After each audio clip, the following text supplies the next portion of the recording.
Of all the romantic spots in NYC, for a lot of New Yorkers, the place to get married isn't some grand ballroom or reception hall, but right downtown at City Hall. We're both lifelong New Yorkers, born and raised here. We've probably been to more weddings than anyone cares to remember. They've all been beautiful, they've all been fantastic. But there's something that is really refreshing in the simplicity of being married at City Hall.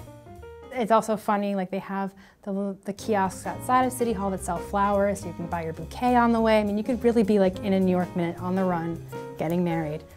There's also a side hustle business of people offering for money for them to be your witnesses.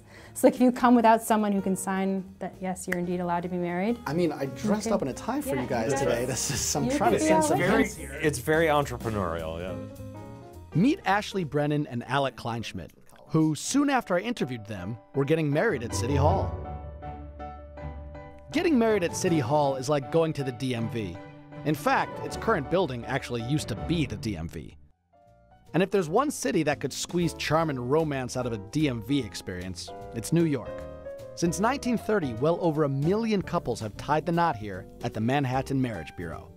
And when we were there, we noticed that it's a really good metaphor for what New York is. It's people from all over the world, all over the United States. People are there for one reason and one reason only, and it's to really go through this one New York institution that says, this is the first day of the rest of our lives together, and we're doing it here in New York in the Big Apple. In 2009, the New York City Marriage Bureau got a major facelift when it moved from the Manhattan Municipal Building to 141 Worth Street, renovated and upgraded just for weddings. But Ashley and Alec almost didn't get this opportunity to use it. Friends since high school, but never romantic, they never could quite seem to get the timing right for over 2 decades. And eventually, they didn't even have each other's contact information anymore. It took a very modern approach to reconnect years later. I stalked him on LinkedIn, and that's how I messaged him. We hadn't spoken in 5 years, and I reached out. And I think my question was, are you still alive? And he's... And you are. He is, and... I believe my response was sort of.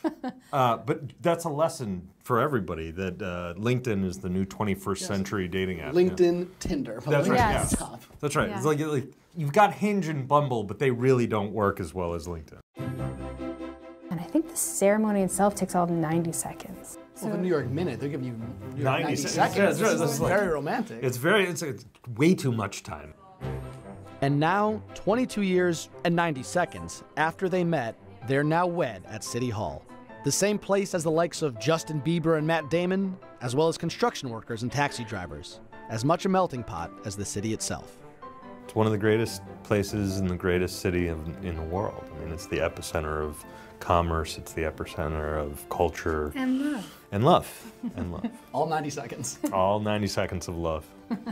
That's being generous. Oh. We can edit that part out. I now pronounce you husband and wife. You may kiss your bride.